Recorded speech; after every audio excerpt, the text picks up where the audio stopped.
Hello lovely viewers, good morning. তারপর বলো কেমন আছো তোমরা? নিশ্চয়ই খুব ভালো আছো আর সব সময় ভালো থাকবে। সঙ্গে আমিও ভালো আছি।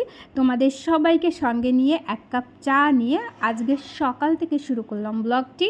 আশা করি ভালো লাগবে। আর আজকের ব্লগের মধ্যে আমি একটু শোনা সংক্রান্ত ব্যাপার নিয়ে তোমাদের সঙ্গে একটু কথা বলবো বা গল্প শেয়ার করব, যাই বলো না কেন।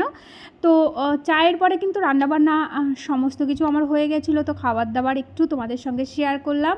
এদিকে কিচেনটাও আমার পরিষ্কার করা হয়ে গেছিলো। কর্তাবাবু সকালবেলায় অফিসে গেছিলো, যেহেতু আলাদা করে ভোটের ডিউটি হচ্ছে, তো সেই সূত্রে ঘরে এসে একটু, তো আমি একটু স্মুদি বানিয়ে দিচ্ছি। এখানে দই নিচ্ছি, কলা নেব আর আঙুর দিয়ে একটা স্মুদি বানিয়ে দেবো। এই গরমের ভেতর থেকে এসে ঠান্ডা দই দিয়ে এই পানীয়টা খেতে দারুণ লাগবে। তো যে কথাগুলো আমি বলছিলাম যে আজকে সোনা সংক্রান্ত একটু কথা বলবো, আর সোনা আমি কিভাবে ধুই সেটাও তোমাদের সঙ্গে শেয়ার করব। তাই এইসব দেখতে হলে বা জানতে হলে পুরো ভিডিওটা দেখার অনুরোধ রইল। তো সঙ্গে থাকো, আমি আমার কাজকর্ম তো অবশ্যই করব আর সঙ্গে তোমাদের একটু গল্পও করব। ক্রমশ সোনার দাম এত পরিমাণে বেড়ে যাচ্ছে যে আমাদের মধ্যবিত্তর হাতে ছোঁয়ার বাইরে চলে যাচ্ছে। আসলে আমরা সোনাটাকে একটা অমূল্য ধাতু হিসাবে ভাবি, তো যেটা কিনা দূর সময়ে আমাদের একটা ত্রাতা বলা যেতে পারে। আমরা যদি একটু সোনা ইনভেস্ট করে রাখি, সেইটা কিন্তু অসময়ের জন্য দারুণ একটা অ্যাসেট বলা যেতে পারে।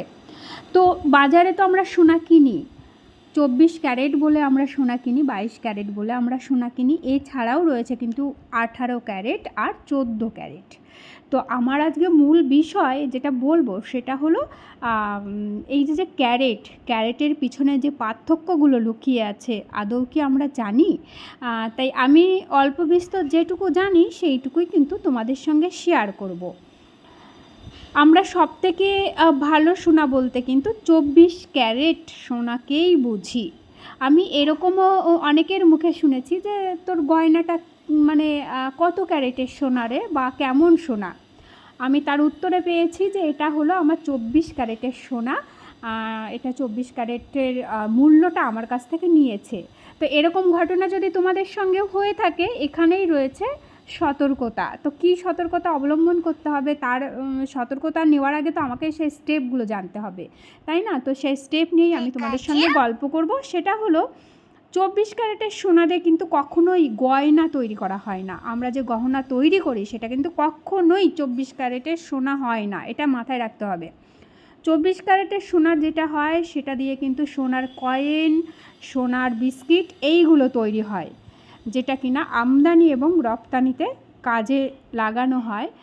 আর কোনো দোকানি যদি বলে থাকে এটা 24 ক্যারেট দিয়ে আমি তোমাকে গহনা বানিয়ে দিচ্ছি, এটা সম্পূর্ণ ভুল। উল্টে সেই 24 ক্যারেটের মূল্য তার কাছ থেকে নেওয়া হবে, কিন্তু আদৌ সে 24 ক্যারেটের সোনা পাবে না। আসলে সোনার সঙ্গে কিছু ধাতু মিশ্রণ না ঘটালে সেটাতে কখনোই গহনা তৈরি করা যায় না, এটা সবার আগে মাথায় রাখতে হবে। তারপরে আসবো 22 ক্যারেট।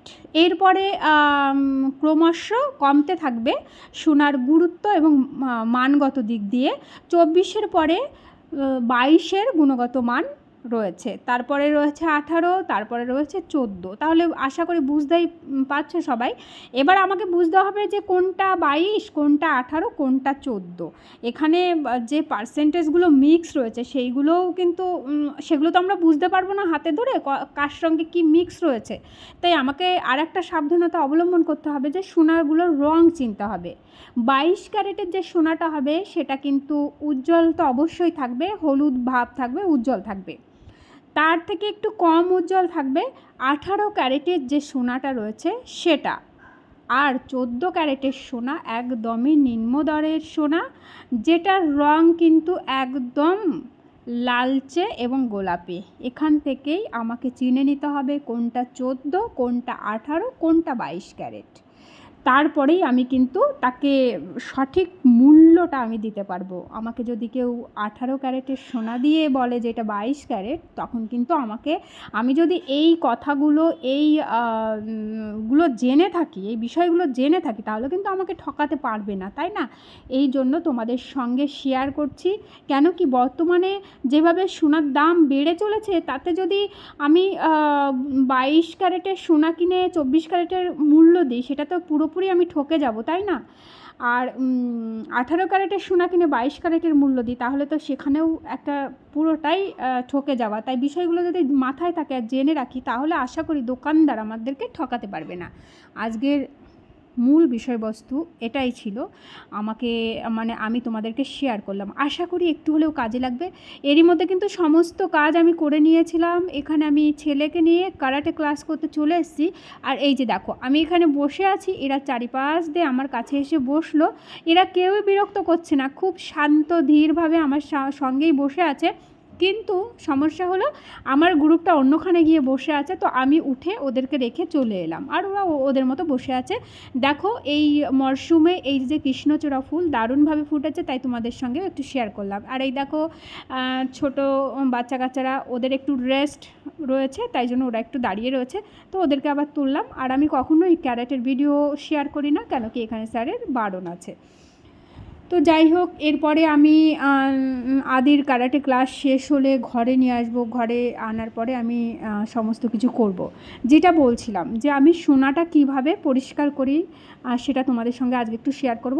এখানে সোনাটা হালকা আমি শ্যাম্পু জল দিয়ে হালকা হাতে বিরাজ দিয়ে একটু পরিষ্কার করে নিচ্ছি। এটার কারণ হলো তেল চিটা, আমাদের গায়ে যে ময়শ্চারাইজার থাকে তার সঙ্গে তো আমাদের গয়নাগুলোও লেগে থাকে, যার জন্য ময়লাটা আটকে যায়। তো হালকাভাবে করতে হবে।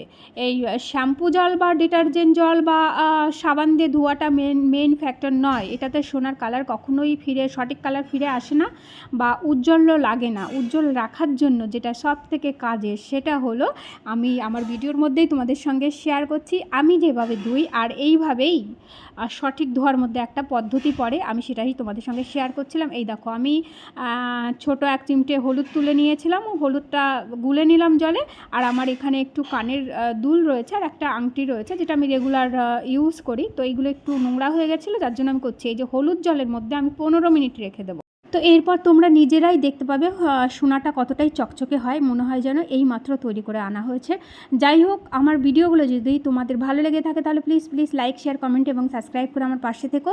আর যে বন্ধুরা পাশে রয়েছে, সেই সমস্ত বন্ধুদেরকে অনেক অনেক ধন্যবাদ।